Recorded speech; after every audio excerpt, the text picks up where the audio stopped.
need to understand what incurred cost submissions are. Okay, I worked for the Air Force, so I have it from that side. Okay, great. So basically they're for the cost type contracts. Some of the overviews that we're going to talk today is due dates on submissions, delinquent submissions, doing an adequacy review of submissions, the audit requirements, the required submission schedules, and we have examples of those to provide to you, and we'll go through each schedule for you. The ICE, which is through the ICE model. Penalties and some frequently asked questions. All right, due dates. Incurred cost submissions are due 6 months after the completion of the contractor's fiscal year. This is for the allowable cost and payment schedule, FAR 52-216-7B2. As I say, it does apply to the cost reimbursement type contracts. Also, you can submit your incurred cost submission in electronic formats, and you can just email them to us and the ACO. If you do need an extension, if you can't meet the 6 months, contact your ACO. They're pretty lenient in giving extensions still, aren't they? Relatively. I don't know if any. If you do delay and not request an extension, DCAA can recommend a document factor to the CO to apply for determination. And let's talk a little bit about that. Does that usually happen? It happens. Does it? Okay. The question is, gee, well, how much are they going to decrement because I didn't turn it in on time? The latest statistics I've seen that overall on an agency-wide it's about 2%, but you can't necessarily use that as a goal. What comes to mind is if we have audit history with you as a contractor, and if there have been no exceptions in the past, that's the type of information we would be providing that contracting officer.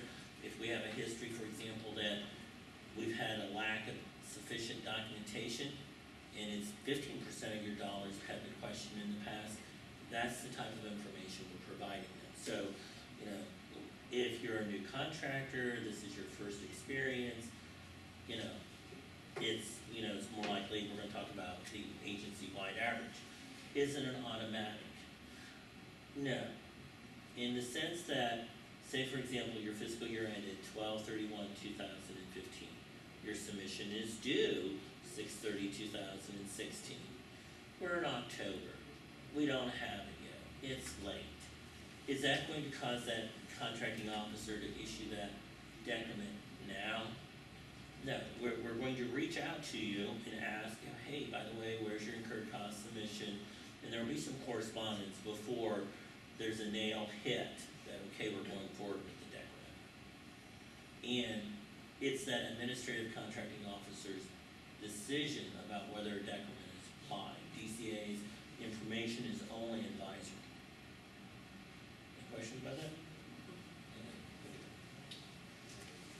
All right, incurred cost adequacy reviews. Once we do receive your submission, we will perform an adequacy review to make sure you have all the schedules that are FAR per FAR 52-216-7B23. If we do notice that some of the submissions are missing or they don't reconcile, we will say that the submission is adequate. We will issue a memo telling you why we say it was inadequate and what needs to be corrected. We also recommend. Got it? You want to send that? Sorry. Okay, what you have here is an adequacy checklist. Yes. And the slides related to the incurred cost submission are going to talk about in a second. Yes. So it might be a little confusing to review what the adequacy checklist right now, but it does break it down by each schedule of the incurred cost submission. So for Schedule A, it'll have all these checklists. Did they do this? Did they do that? So once we go through each schedule with you, you can refer back to the checklist, and then things will start making more sense.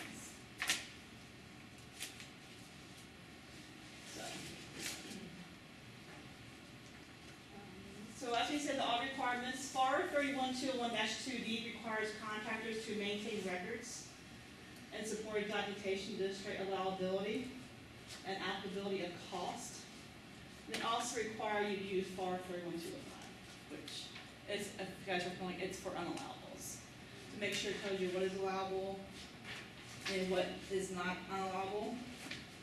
So you'll see in the incurred cost submissions, the adjustment column, none of those reflect you removing costs out for costs per 31205.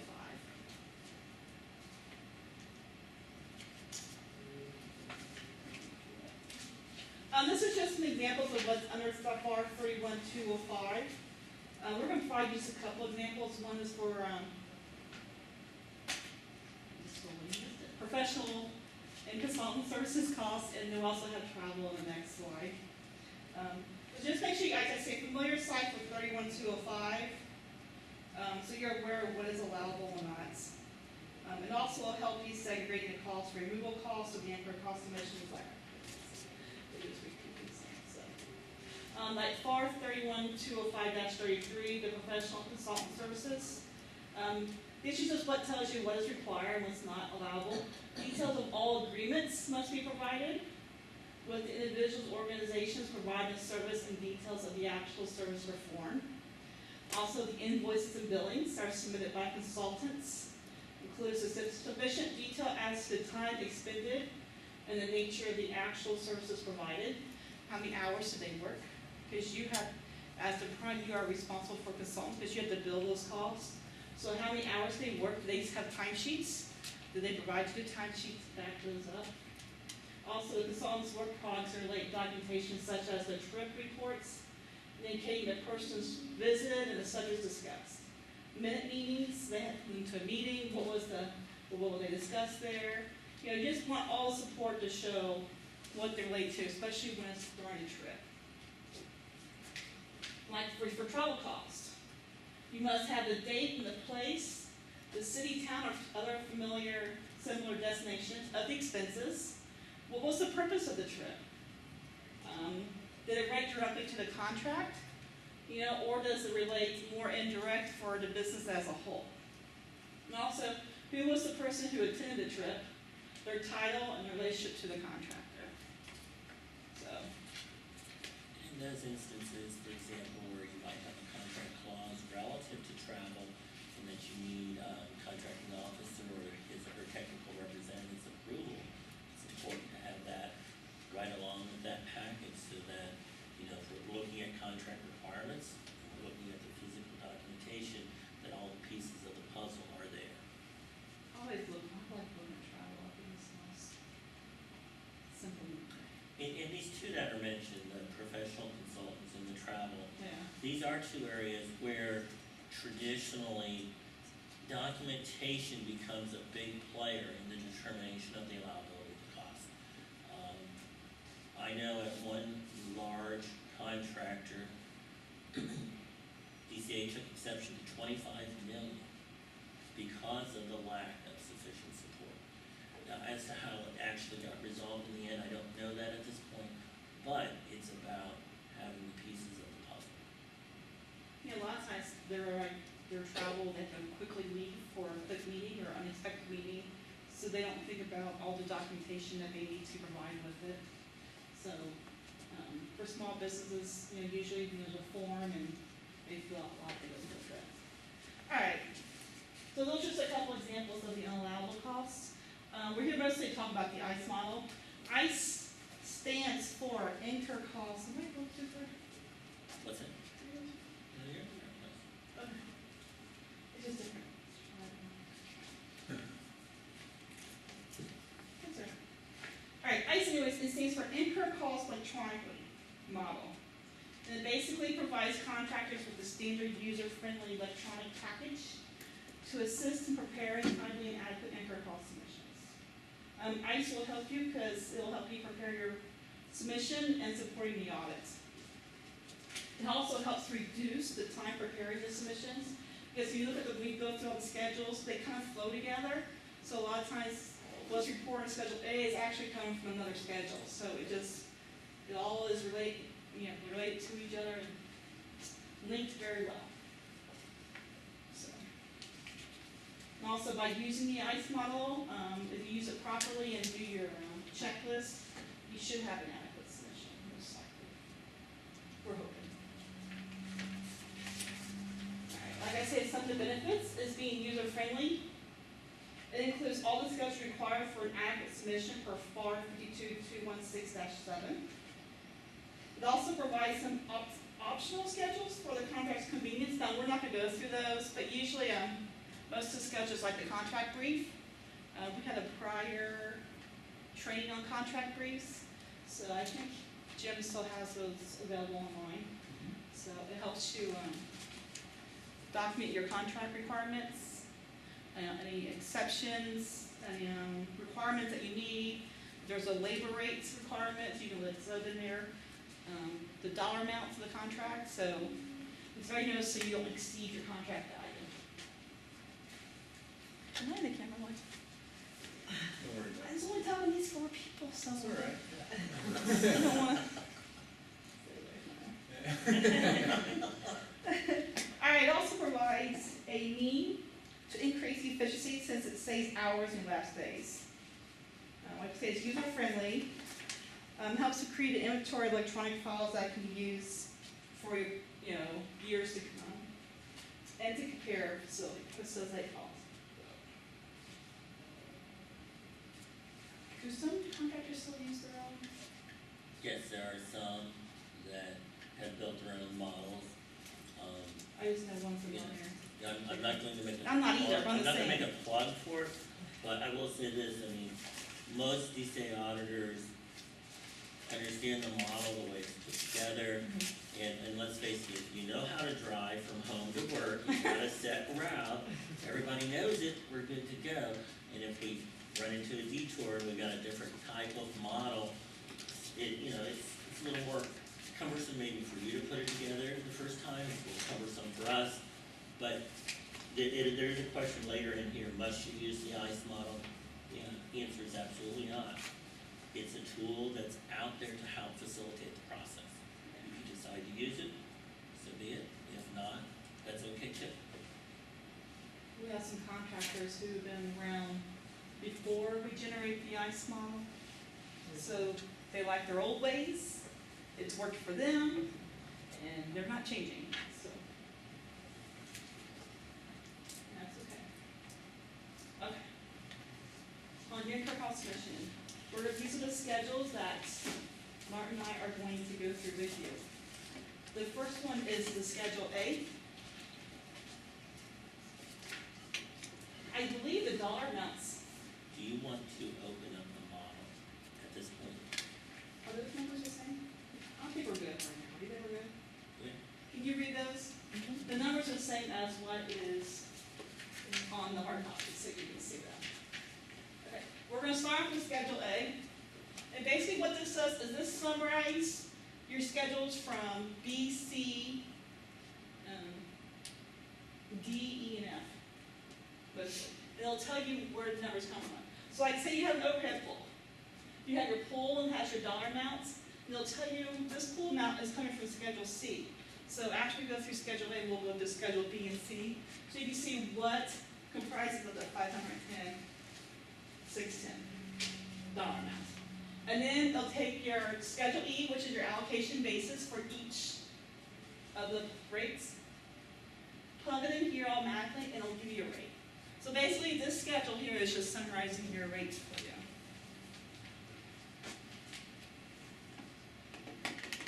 Okay. So the next one pages is going to be your Schedule B. Your Schedule B is basically your overhead expense, your G&A expenses, I'm sorry. So you're going to take all your account numbers and from your general ledger, and you're going to plug them in here for G&A. Hopefully your accounts are all set up and segregated by overhead, G&A, yeah, so subcontract management, if you have subcontract management. So it helps you to easily plug in those the account numbers and descriptions. Being small, you may not have them broken out by marketing, contract, and president. I've never seen it. Office of the President. He has his own pool. Usually some just have just one pool. What is it? Somebody try again? Yeah, I'm not sure They sort of kept walking. I know, they kept walking, one shirt.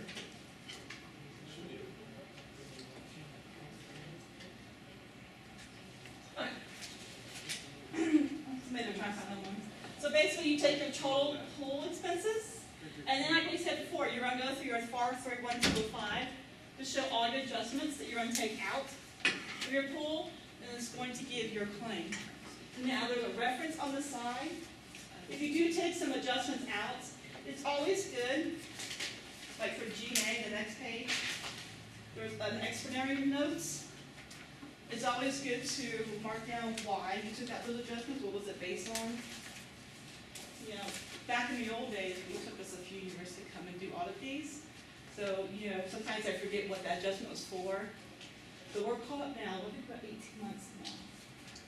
Current incurred cost submission backlog average is 18. Yes, so we're I had that question, so 18 months? Yeah. To build just a little bit on what you were talking about there with explanatory notes, if we are looking at our adequacy checklist, question number 8, did the contractor include explanatory notes for any amounts contained in the adjustment column or amounts omitted from the claim? And that's for Schedule D. That's for Schedule B. So, I will say that, you know, when we're looking at these for adequacy, you know, if you have just one item, for example, there's nothing listed there as an explanation as to why there were adjustments made, I don't know that in and of itself that is so egregious that we would consider the overall submission inadequate. But at the end of the adequacy, it's about looking at the aggregate. And so if you're making obvious FAR allowable removal and, you know, for entertainment, advertising, promotion, etc., I don't know that there's necessarily a need for a comprehensive explanation. However, if, for example, if we're looking at the office of the president and there was an adjustment there, and why would they have made an adjustment? We don't know.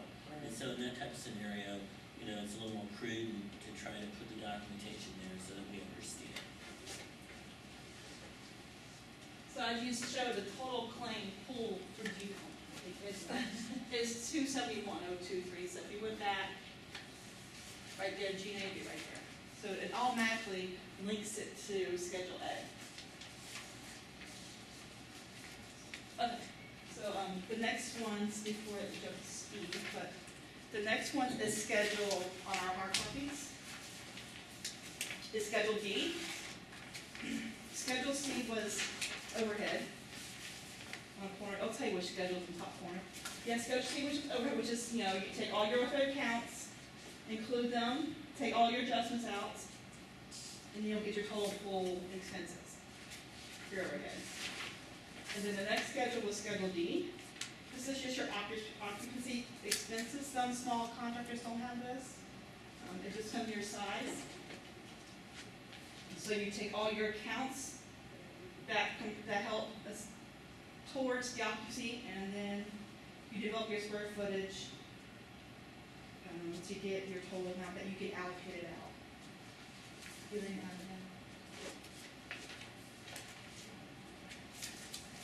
that. Okay. Then the allocation basis for your basis are on Schedule E. You start off with your overhead base, and for this gentleman, this contractor, they had their total contract labor, and you also add in your R&D labor and DEP labor. Now those amounts were the same amounts that you also have in your G&A pool. But you're also going to include those amounts also in your overhead base, because it is part of total labor. Does that make sense? Because you want to go and explain, because you take it out of G&A too. So you want to explain that? Do we understand that?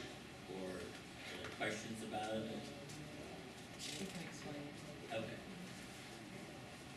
We talked about how you take it out of the overhead too. You might want to do a whiteboard. So, let's talk about IRDAP labor. How many of you in your businesses have either bid and proposal labor or independent research and development labor? B&D, okay. Let me ask you this. If you think of the 2 or 3 individuals that are doing the bid and proposal effort, are they generally charging direct to projects? Or are they of an administrative support in that they're charging indirect? Mixture. Okay, that's an important thing to know, because when we're looking at B&P and IR&D, direct or not? Indirect. If it's direct, if we're in this column, that it's John Doe who's a program manager working direct on the project, it goes in that allocation base for the overhead. If it's Mary Smith and she's a clerical individual or she does some other function that is charged predominantly direct as an individual, she's indirect and it's not going in the allocation base. So it's driven by what does that individual do in a general basis? Where are they generally put, direct or indirect? Now you may have some individuals that vacillate between the two and they work on both. So then the question is that person, do we classify that person as direct or do we classify them as indirect? And that classification alone is going to tell us whether it should be in the overhead base or whether it should not be in the overhead base. Does that make sense? How do you make that determination if they're doing more time direct versus indirect? Generally, that would be sufficient evidence to support the assertion making them direct. Do you have a generic category that you have a question specifically about? And we can dialogue a little bit? I don't. Okay. Are we good? We're good? You want to talk about the overhead, how you just have it in the G&A, but you take it out of the base? Okay. So, we've got the IR&D B&P labor. What happens to IR&D labor? It's a project. You're capturing it in project cost. Can you bill this? You can't bill it, so you got to do something with it to recover it. So to recover it, those dollars are transferred to the G&A pool, so you're able to affect recovery. However, depending upon your allocation base, and this is showing a total cost input, if you have a total cost input, see, we've brought here $633,000, we've only brought down the direct labor aspect. If we look at overhead, general ledger overhead is $543,000. If we go back over here, no, I'm not seeing the overhead schedule. But this generally is going to be the total overhead pool before there's any adjustments made. And so then you're transferring some of this overhead to the B&P because it's in the allocation base. So you have to always remember to take it out. And the model is set up that if you fill this in correctly, generally there's a cell in here that figures out I need to take this labor times this rate and put the negative there and put the amount that's going over there to the G&A pool. So if the formulas are all there, they're all set up, you hopefully get it in the right box. It's going to take care of it for you. So for example, if you went and took Schedule C, You got it. See, this is where we brought the model up. We can actually work through that.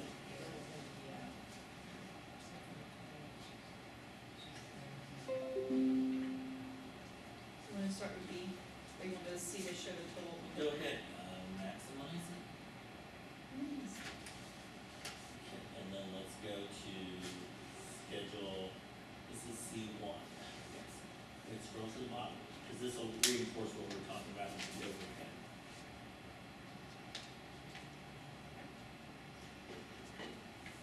Okay, remember we were talking about 543,000? See, there it is. You take it, go to Schedule now. Yeah, we just.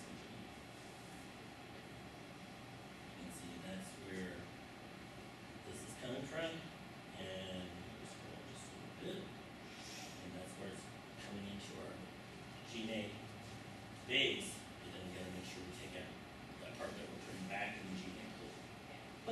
dollar amount should match what's in the pool 11,822 Yes. instead of 882. If you go to Schedule B,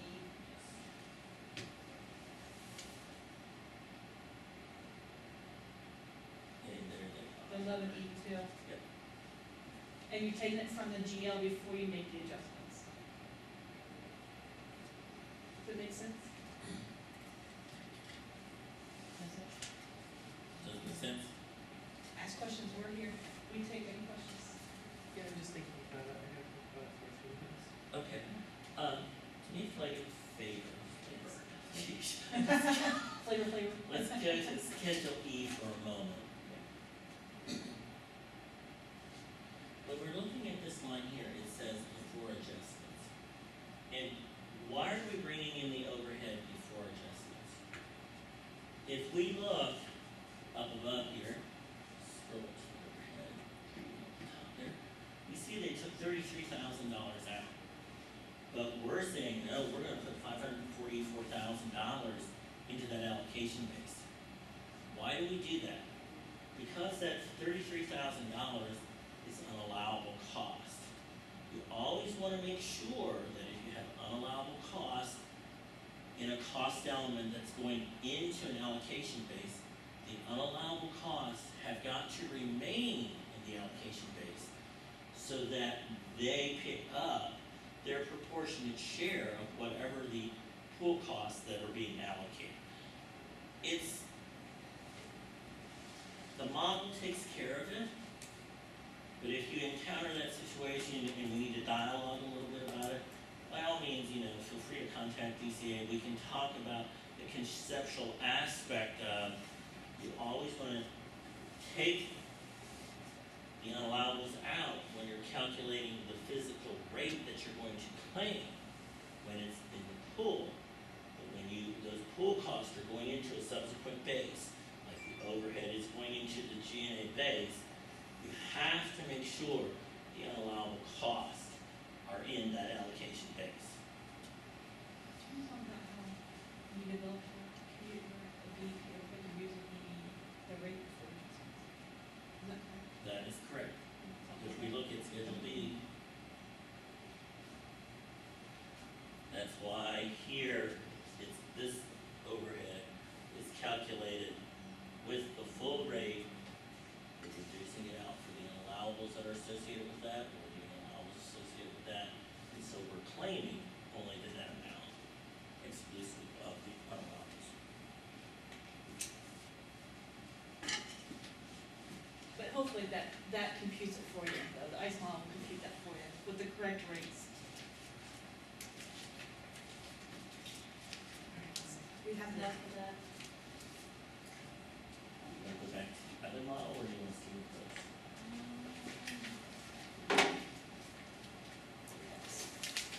Go back to Schedule E.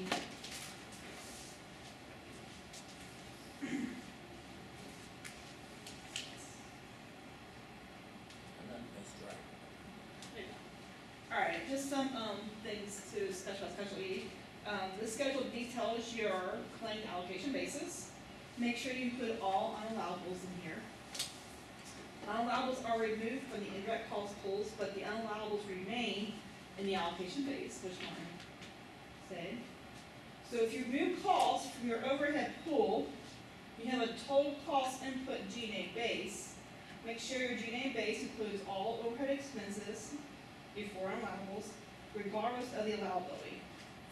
But note, the treatment of R&D BP costs, labor included, is in the overhead base, which is what we described.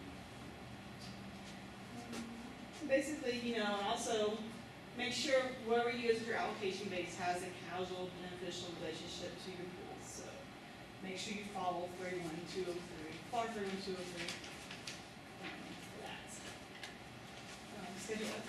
I do want to mention one other point since we've been talking about unallowables.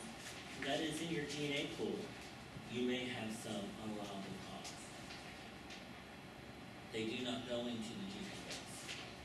It's only if the cost element is going into the base that we're going to pick up the unallowables. Okay? That makes sense? Okay. All right, Alright, Schedule F is just your facilities capital costs and money. Some of you guys have this, some of you not, so.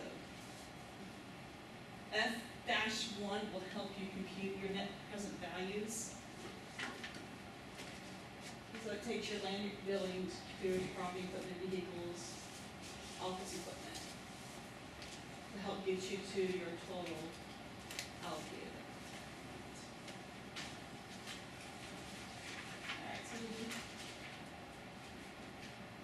Alright, this is this basically, your reconciling your books of your accounts and your claim direct costs.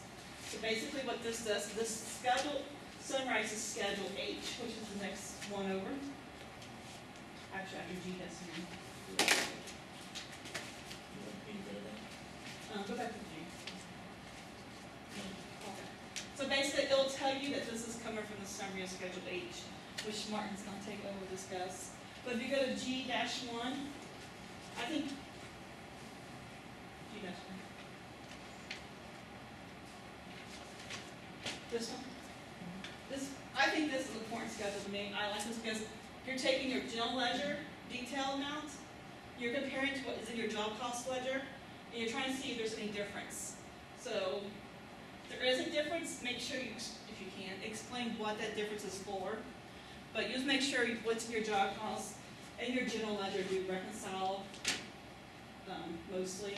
So, that makes sure it keeps you on track if you're doing okay. So now Martin is going to start with Schedule H and go to the contracts portion. Let's go to Schedule H. The total schedule? That's it. Scrolls so we can see totals. These totals should match also what's on your hard copies. Okay, so, We expand this? I don't know, are you guys able to see it? Just add this question. I'm like, what happened? I hit the plus sign thinking it was the expander. Okay, we wanna go to You need a couple more tabs in there. Okay, an important thing to know, the interrelationship of the various schedules. If we look here, this is total labor, is 656, and then the 35 and the 843. If we go back to Schedule G, what you're going to see is that this 656, this is tied to your general ledger. Now, if we look at travel, let's go back and look at travel on Schedule H. Was it 33 or 35?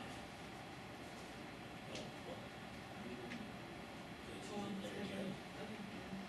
It was 35,000. So again, we're tying to what's in the ledger, and then if there are unallawables, then we're backing those numbers out. So if we scroll up to the top, this is a pretty busy schedule. We got lots. Great. We got lots going on here. The labor, this is tying to your direct labor on the project. These are your direct costs over here. Then the model is set up to apply the overhead, and depending upon how your G&A base is built, it will identify your base, apply the cost, and if you have cost of money, it's going to be on it. What do you need to do?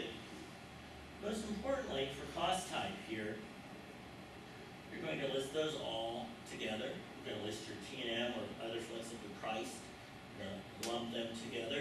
You generally should put them together by department. You put your Air Force contracts together, your Navy contracts together, your Army contracts together. How does this help DCAA? And what does it mean in the long run? DCAA looks at your proposal, and we're calculating this number called auditable dollar volume. What comprises it? It's comprised of cost type, it's redeterminable. Other flexibly priced, it's redeterminable. T&M, it's redeterminable in the sense that there's verification of the hours multiplied by some pre-established contractual rates, and some verification that people have the education and experience requirements for that contract. And we see variable fixed price down here, and I'm going to say there's incentive priced on a fixed price incentive fee type contract that is considered redeterminable, but we don't see a whole lot of it. So when we look at this, and you can scroll all the way to the totals, so you can see the totals, what does that mean? If I'm looking at this currently, and I'm just going to say that these are the three cost types, or the ADD items, 600, 600, 25. If DCA has in place, when we look at incurred cost submissions, they're high risk or low risk. They're high risk if certain criteria are met. They're low risk if other criteria are met. So we're going to make the assumption if it's high risk, that's not good for you, because that's a guarantee we're going to audit it. Okay? We don't want to be in that bucket. And why would a contractor possibly be in that bucket? We've had significant accounting system changes, that there's a risk because of things have changed. Historically, we've had significant question cost. If we're questioning 10% of your dollars and it's millions of dollars, you're going to be on our radar because we've got a risk there as the government and the taxpayer. If during some other audit, an audit leak came to light that we have significant dollars at risk that we need to make sure are correct. So we all know we don't want to be in that bucket. We want to be in the low risk bucket. Well, what happens with low risk bucket? The low risk bucket, we have the less than 1 million, and then we have the 1 million to 5 million, and then we have the 5 million, I think it's 100 million, and then we have the 100 million to the 250 million, and we've got the greater than 250 million. We all want to be in this bucket, right? That would be great if we all had 250 million. If you're in this bucket, that's a guarantee audit. Okay? Everything from here to here, if it's low risk, across the agency on a quarterly basis, all the incurred cost submissions that are considered adequate and low risk, they're all put in one great big pool, and then there's some random selection as to who will have a full audit or who will have their incurred cost closed with what's referred to as a low risk memo. What does a low risk memo mean? It means that we basically have done a math check, we've done the adequacy, we send you a rate letter, you sign it, we issue a low risk memo, and life is good for both of us. Those that are selected for audit would have a full audit.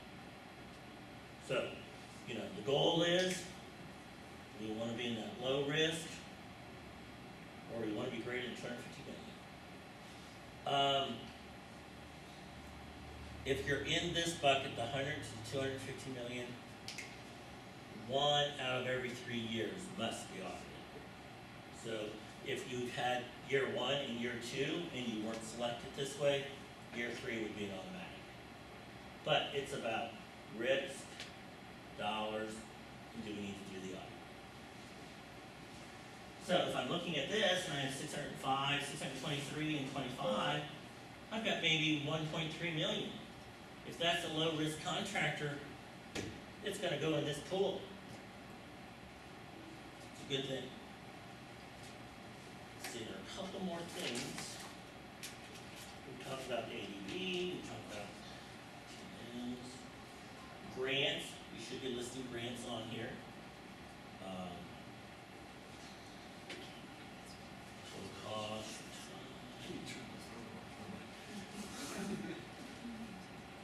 Okay. We should provide them this thing. Okay. I think we may have a disagreement. The very last line on slide 17. it says, your indirect. Okay, let's go to schedule H, please. Scroll up. We have overhead applied here, and we have G&A applied here. It says here, your indirect costs would be capped at the contract ceiling rates. My experience has been that this schedule will have the rates applied at whatever the rates are established in Schedule A. And if we're looking in the adequacy checklist, it will actually ask, does the total of this column tie to Schedule B, or I'm sorry, this would be Schedule C and Schedule A, and this would be asking the same for G&A. The adjustment actually, where we've seen it implemented, is more on Schedule I. So, just want to point out, if you don't mind, let's click to Schedule I. There's this column here that says less contract limitations.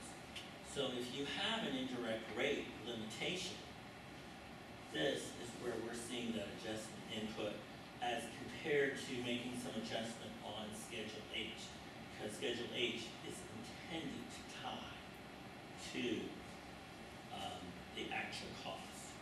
So I'll take this back and have them correct that. I don't think that's technically correct. Let's go ahead and click on Schedule H1. These amounts are pulled automatically from Schedule H. It calculates the percentages. Life is good. What's so important about this schedule? What's important about this schedule is if DCA is looking at this, and we're looking at cost type flexibly in T&M, we can look visually across and say, our risk, we get 32% here.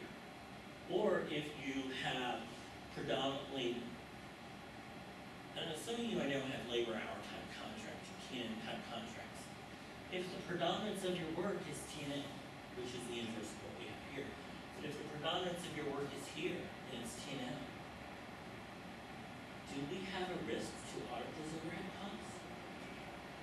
Not really, because think about it, you're getting paid a fully burdened rate. It's not redeterminable. What's redeterminable is the hours aspect. Are the hours supported? Or do the people qualify? But the indirect rate aspect, it's set. You agreed with the government prime contractor for John's time as an engineer at $125 an hour. So there'd be no need to look at those overhead dollars. So this schedule gives us that visibility in a quick snapshot. Sometimes, if you have unallowable base cost, this base amount will not tie to your allocation base over on Schedule 80. If that's the case, go ahead and insert another row, title it unallawables, whatever it may be, adjustments, put the amount in, add the formula, and the adequacy checklist asks, does this tie to Schedule E and Schedule A? So, it's important to, and that might be a reason why it wouldn't tie.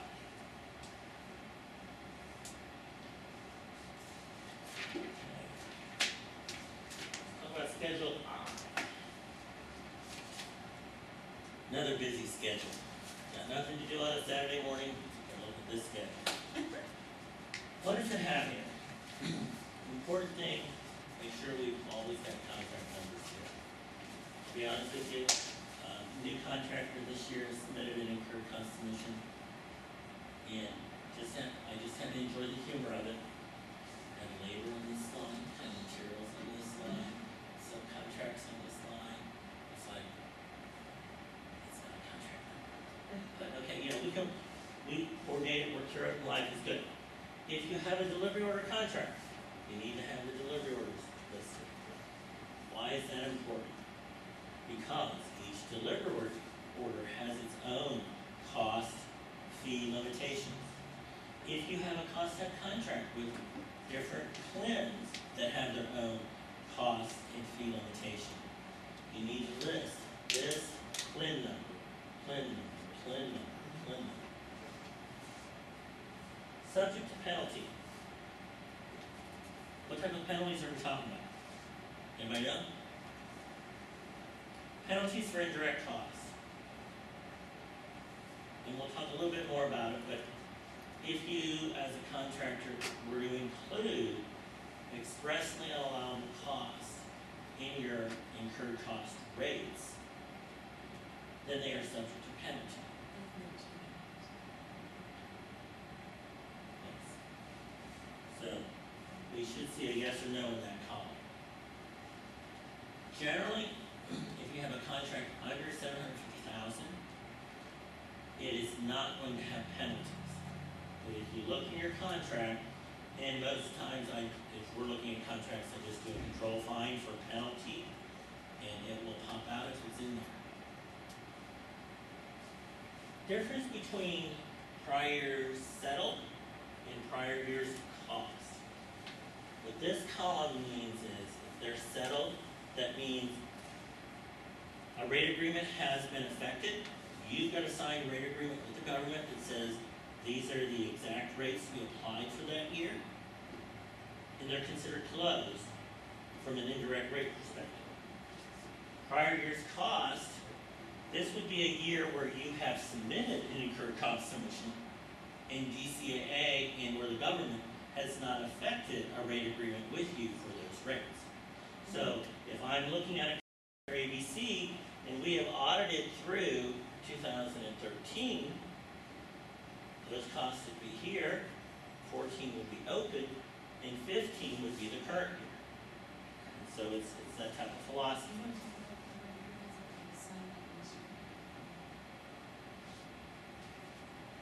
Keep that thought.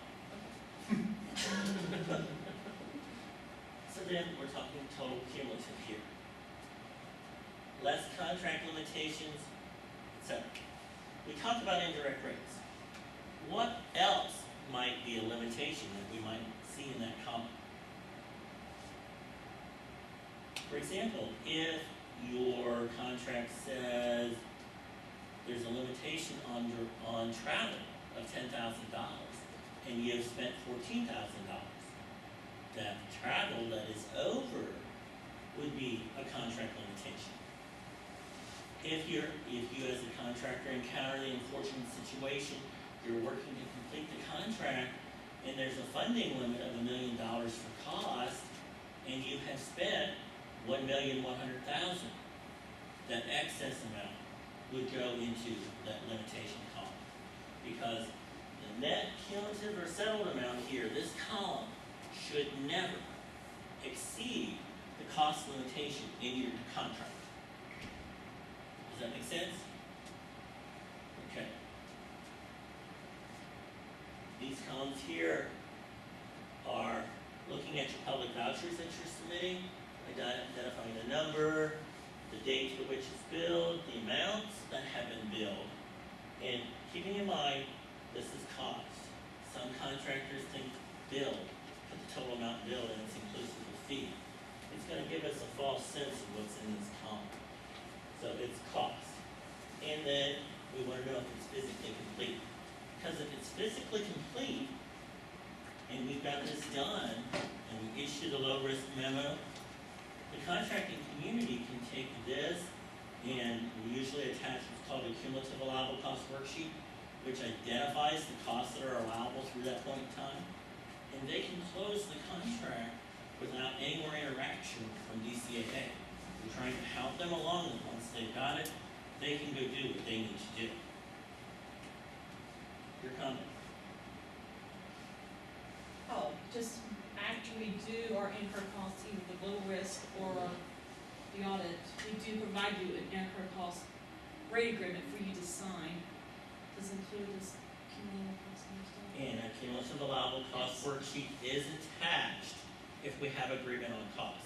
And I put that caveat in place because if we do an audit and you have $100,000 in travel that you believe are allowable, and another $500,000 in your indirect for consultant costs, and all you showed me was a canceled check, and I'm taking exception to it, you may be in the court that I think the dollars are right, DCAA should not adjust my rates. And DCAA is like, nope, they're out for $600,000 because there was no support. And if we can't reach a rate agreement, then we will not attach a cumulative allowable cost worksheet. If we're in agreement, the schedule's there. If we're not in agreement, the schedule's not there. Also, once you do sign the rate agreement, go back to your vouchers and adjust them to reflect the actual rate versus when you were using your provisional billing rates. So the difference between the two, make that adjustment as well. And if you have final vouchers or contracts that are complete, that's the clue that it's time to submit the final voucher within 120 days of establishing these final rates. So usually DCAA will use our allowable cost worksheets to close it out. Absolutely. A nuance we didn't talk about is cost type versus T&M. We're over there on Schedule H, that is all cost-based. But when we're here at the T&M, this is based upon what you physically were paid using those contractual rates that are established, which may or may not mirror what your actual costs were. We'll be there quickly. Okay. Let's talk about Schedule J for a moment. How many of you as contractors or subcontractors issue subcontracts? Okay.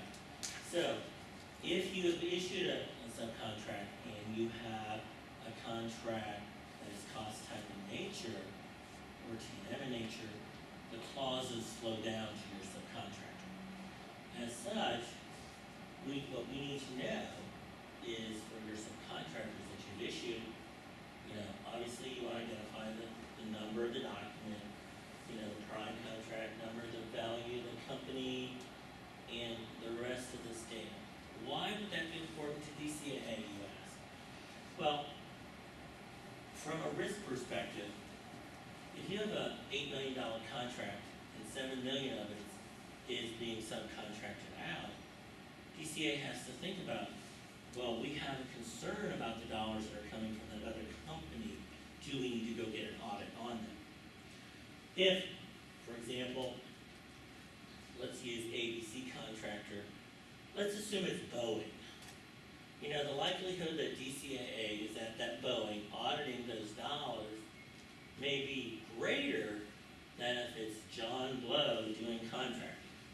So, it's that type of philosophy. Award type. Why would award type be important? Well, if you as a prime contractor were to issue a cost type subcontract, that subcontract is redeterminable. If you issue a T&M, it's redeterminable. If it's fixed price, it's not redeterminable. So it's important for DCAA to understand when we're looking at the submission, do we have a risk that we need to have any of these subcontract costs examined? Important thing, if you scroll up just a little bit, please, so that I can see the total. Move down. DCAA will, and it's one of the adequacy questions, is the total of this column, some number X, must tie to Schedule H, where the subcontract costs have been reported. So if you got $1 million over there on Schedule H in subcontract costs, you need to have accounted for $1 million in subcontract costs here on Schedule J.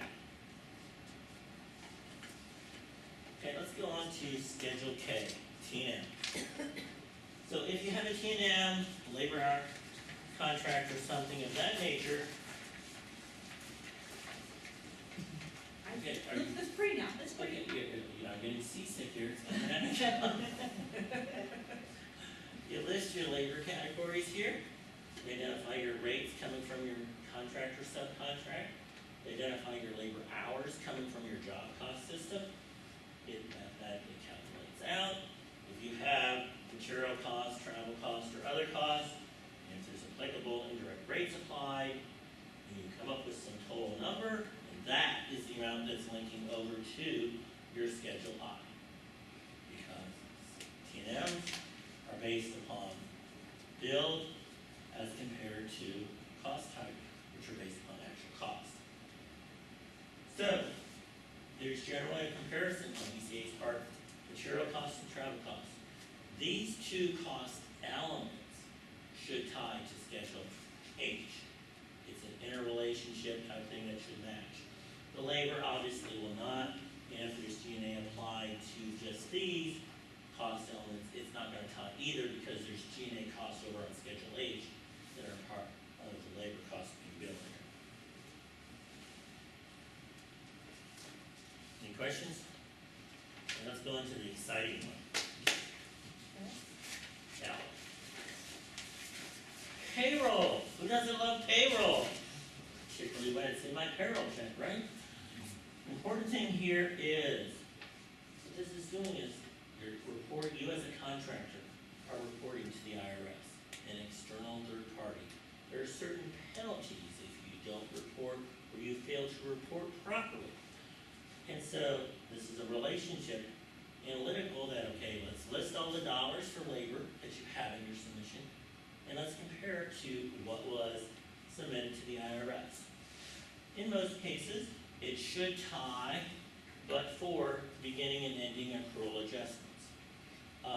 Some contractors also have certain pre-tax deductions, for example, for like 125 cafeteria type health plans and things like that. And some of them are not taxable or reportable on the 941, so that might be an adjustment here.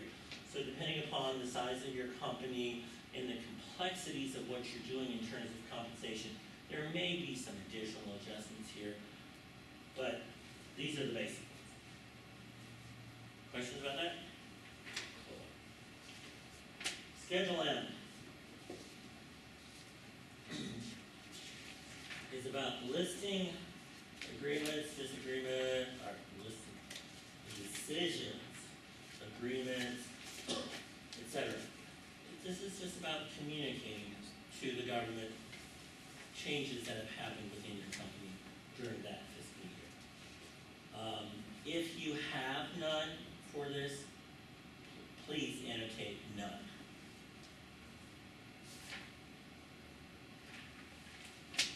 Probably the most important one, Schedule N.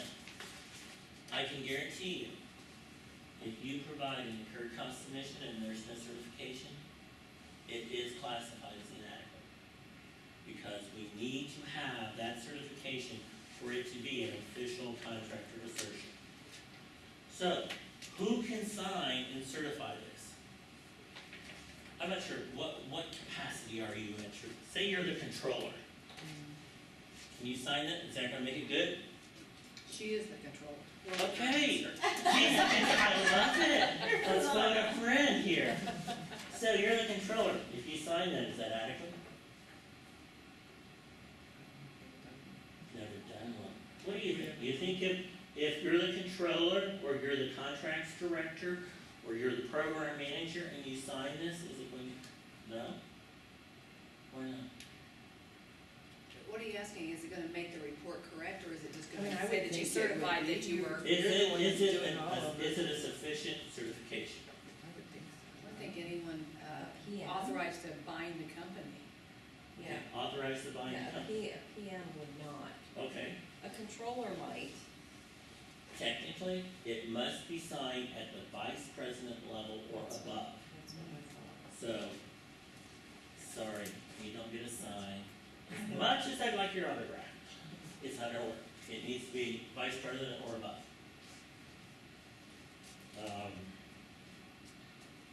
There are waivers for certification. I will say in 25 years, I've never seen one. So I don't know how frequent it happens, or if that's happening behind the scenes before it hits my desk. I'm telling you, I haven't seen them. They are described in the FAR. If the contracting officer does not approve a waiver, then the contracting community may affect a decrement. We don't want to be in that situation.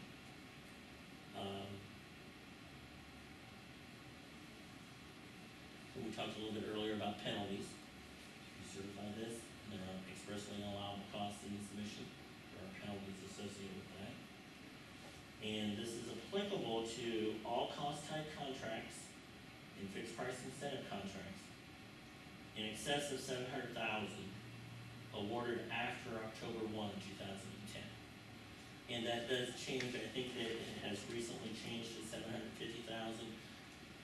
And I believe the date is 2015. Is that being tied to the certifiable cost and pricing data? Yes, ma'am. Okay.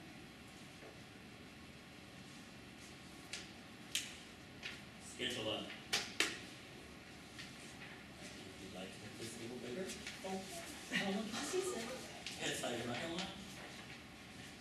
Thank you. And what's important here is we identify the contract numbers, performance period, get ready to close, contractual, this is cost, this is fee. What's level of effort? How many of us have encountered level of effort contracts? Okay, so if you have a level of effort contract, and it's cost type in nature, we're looking for on this schedule, have you met your contractual requirement? My experience has been most of these, when I do see them, these hours are usually greater than what the requirement is to clearly illustrate you met the requirement. Do we have a lot of level of effort contracts?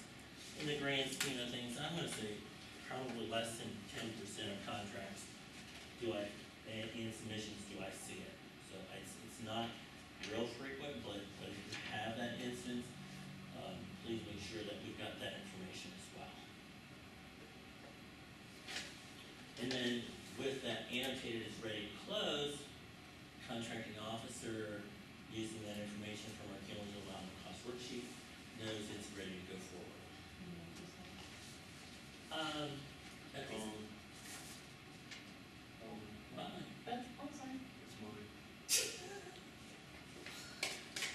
Huh? That was mine. Oh, do you want to go back to the slides?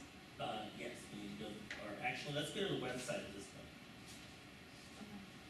Or let's go to the slides. I think we can go to the slides. I think we've gone to the website a couple of times earlier in the Collider project. They're Adobe, the Adobe one. Okay, got you. There you go.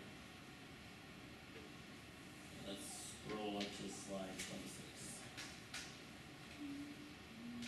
Okay, so, there's this tool out there, it's available for you. If you go to www.dca.mil, what our website looks like, and if you go over to the column that says something in tools, I want full screen presentation. about DCAA guidance, checklist and tools. If we click on the tools, if you scroll down, the model is there. You're able to download it. What's important is when you download it, is there are going to be a couple of things that you'll get. You'll get a document that talks about the manual. You'll get an actual model, and you'll actually see the demo. See, check and tools. That's so much clearer. That one is. I probably couldn't have made it. So maybe they're already fixing your mistake. I hope so. Okay, so, Excel's out there, and I'll be honest with you, sometimes you will get errors. I don't know why, but you've done something, that you click something, you put something somewhere, and you'll get an error. If you're unable to resolve it, by all means, give us a call. We have some folks that deal with this routinely.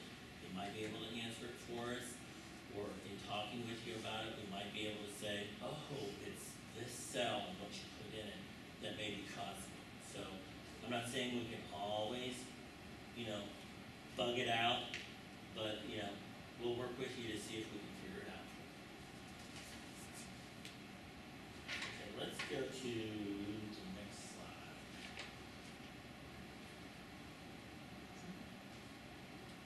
I'm on 28, sorry.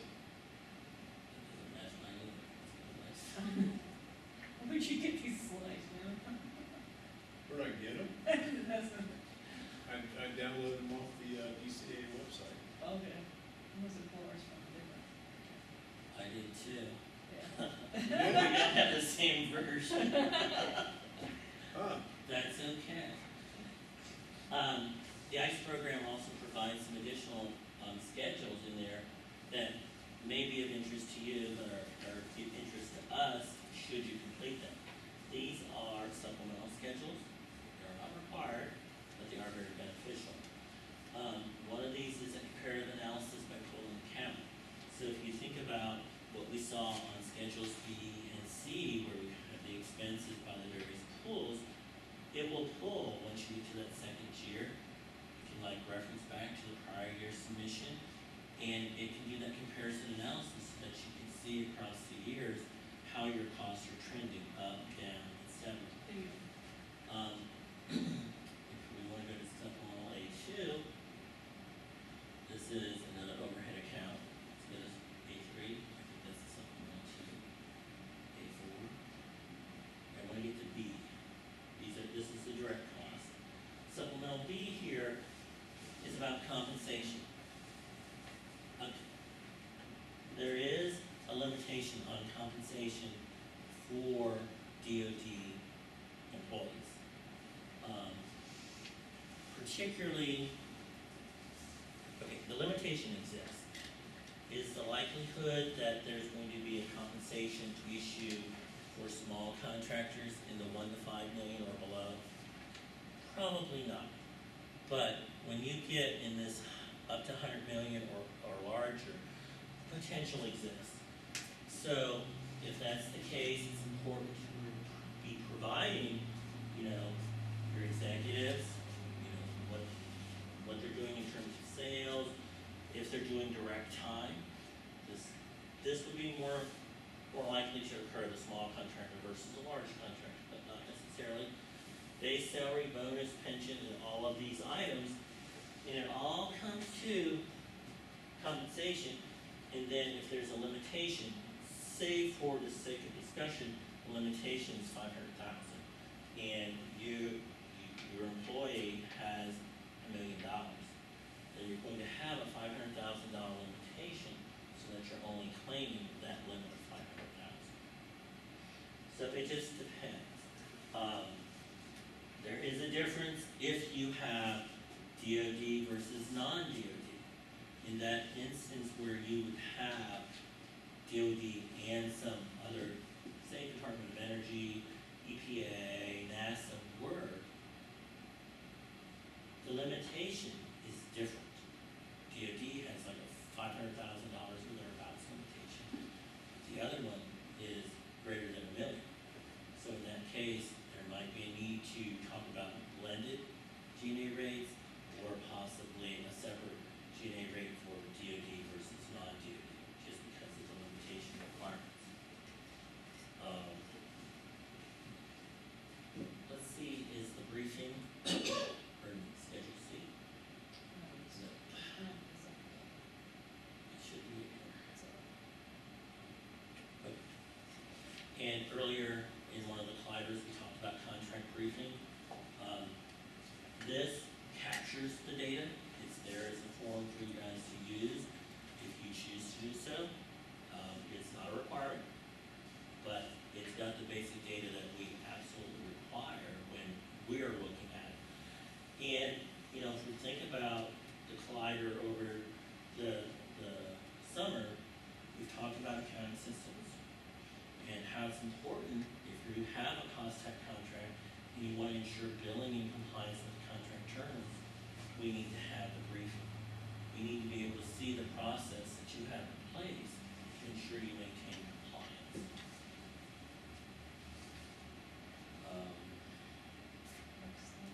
Penalties, my favorite thing.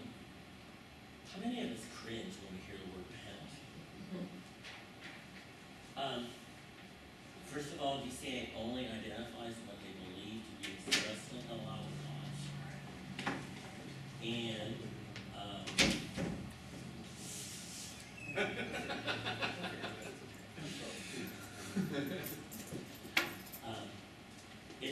it's our advisory opinion to the ACO. The ACO will make the determination whether it's subject to penalty or not. There are two levels. The first program. It's for the first instance, and it's usually penalties equal to the amount that's allocated to the government cost type contracts. If it's level 2, that means it's been noted before. If there's been a DCAA Form 1 issue where we've suspended the cost, if there's an unappealed contracting officer decision, or we mutually agree that it's allowed. If that's the case, then it's twice the allowable costs that have been allocated to the government cost type contracts. So, I would say in my career, since this has come about, I will say we do see some expressly unallowable costs. In a number of instances, contractors will agree, and we never get to the second level. There are some that have made it to the second level. Whether the penalty is assessed or not is an art of determination. Your contracting officer makes that determination. And there's like a $10,000 threshold that if it's less than that, they may not assess it, but it's their call. Thank you. And that's perfect timing because I'm done. I was trying to, thank you. Are we done? I forgot about deficiencies. Did you ask the district council? Those are the same, Talk about these deficiencies. Totally forgot about those. And a lot of these are driven by the adequacy checklist. Site certification, we talked about that. Subcontractor information, we talked about that. In the instance, you have it listed all the intermediate allocations. Allowable costs not in the G&A base, we talked about that. We talked about the IRD, not fully burdened. Physically complete contracts, we just talked about that. And we talked about government participation. Back up just a bit. I'll be honest with you, if this is the only thing that's wrong, we're not going to consider the submission in that. It's about the cumulative aggregate impact of what is considered inadequate. A lot of contractors get that schedule wrong. Okay. Yes. We talked about it's your option whether you use it. It's a tool. It's tested. It works. I encourage you to use it, but it's your requirement. Can DCAA grant you an extension? It's June 30th and you don't have it together. The answer is no. The contracting officer has that authority. DCAA does not. When will DCAA determine the adequacy of my incurred cost submission? We'll take that part of the sentence and then we'll talk about performance. DCAA generally tries to have incurred cost submissions evaluated for adequacy within 30 to 45 days of receipt. So, if we've got them, if they're inadequate, we will absolutely know, because we'll send you a letter, we'll give you a call, we'll try to effect corrective action as needed, or to clarify what may be a misunderstanding on our part. Performance of the incurred cost audit. It goes into we do the low risk incurred cost sampling pool on a quarterly basis, and then based upon funding and other workload, we complete them as time permits. The goal is, as an agency-wide, that the average incurred cost backload needs to be 18 months or less. So, there was a time frame when DCAA was 6-8 years behind. We're not there today. Are we current or concurrent? We're not there either, but we're a lot closer to this side than where we were a number of years ago. Go ahead. Putting together your submission, and would like to ask the DCAA some specific questions on the submission. Will DCAA give me some specific advice? The answer to that is no. We can talk about the general philosophy for the schedule. We can talk about what the end goal is. You ask me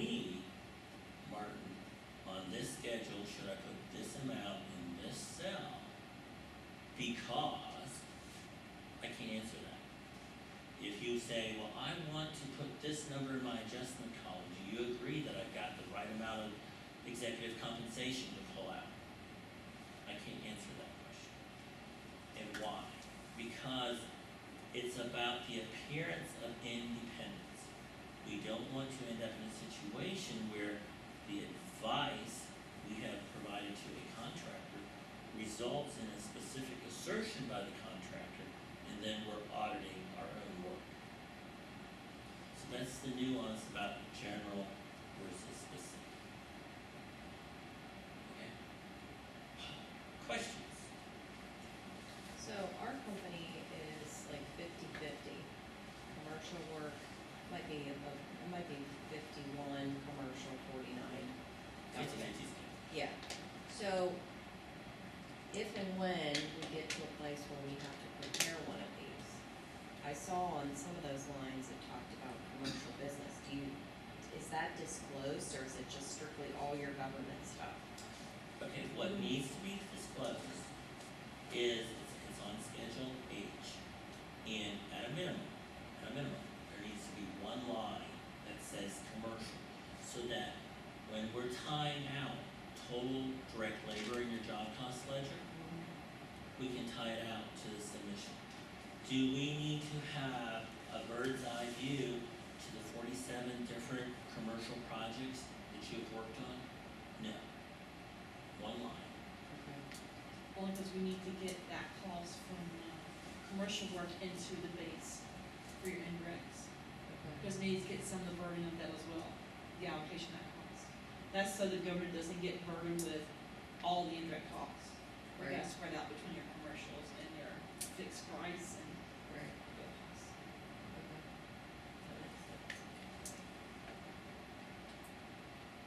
Any other cost?